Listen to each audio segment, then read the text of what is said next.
આ જે સુરતની અંદર જે ફૂડ પોઈઝનિંગનો કેસ આવ્યા છે 4 અને જે પૂણા હોસ્પિટલની અંદર દાખલ કરવામાં આવ્યા છે, આ માહિતી મળતા તુરંત જ અમે આરોગ્ય વિભાગ સાથે જિલ્લા આરોગ્ય વિભાગ અને એસએમસીના ઉમરીકરજી અને ડૉક્ટર અનિલ સાથે મેં આ મીટિંગ કર્યું હતું.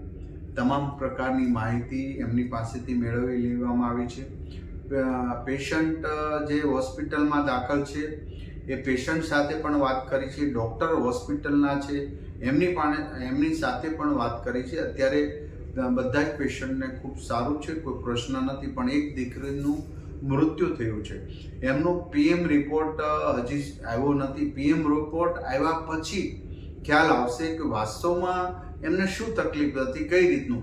તો અત્યારે મારી પૂરી સુરત શહેરની ટીમ 9 ઝોનમાં તમામ રેસ્ટોરન્ટનું ચેકિંગ હાથ ધર્યું છે, સ્વચ્છતાનું હાથ ધર્યું છે.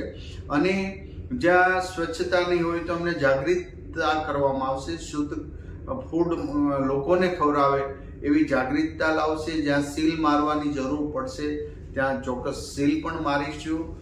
અમારી આરોગ્યની ટીમ સતત આ પ્રક્રિયામાં સવારથી કામગીરી કરે છે. આમ તો રોજબરોજ કરતી જ હોય છે, પરંતુ સ્પેશિયલ ડ્રાઈવ સુરતમાં આજે તમામ રેસ્ટોરન્ટમાં ચાલી રહી છે. દીકરી મૃત્યુનું કારણ હજી પોસ્ટમોર્ટમ રિપોર્ટ આવે પછી આગળની તપાસ પોલીસ વગેરે કરશે.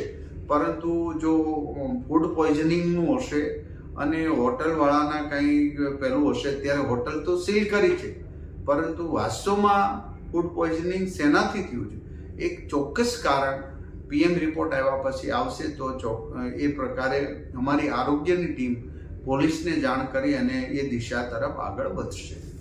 શરદી, ઉધરસ કે અસ્થમાથી પરેશાન છો? અપનાવો એવિટોન એલિક્સિર, 17 શક્તિશાળી આયુર્વેદિક જડીબુટ્ટીઓનું સચોટ મિશ્રણ.